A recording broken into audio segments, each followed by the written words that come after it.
د حکومت لخوا په تیره یوه اونۍ کې د 26 بریدونو په نتیجه کې 88 تنه هیوادوال وژل شوي او ژوبل شوي دي. د طالبانو ویان ذبیح الله مجاهد د یوې اعلامیې په خپرولو سره ویلي د جنگي جنایاتو او وحشتونو په دوام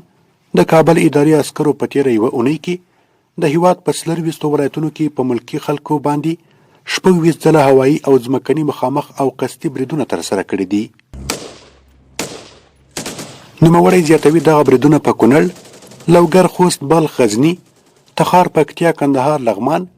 میدان وردګو، پروان، دایکنډي، کندوز، بادغیس، ننګرهار، هرات، بدخشان، بغلان،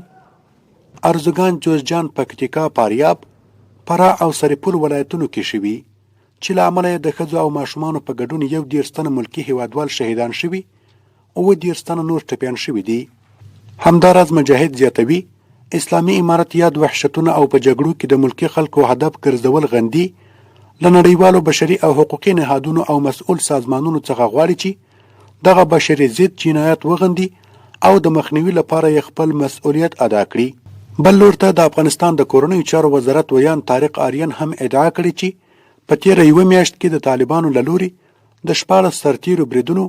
او د 158 ماینونو چاودنو له امله 140 ملکي وګړي وژل شوي، 342 تنه نور ټپیان شوي دي.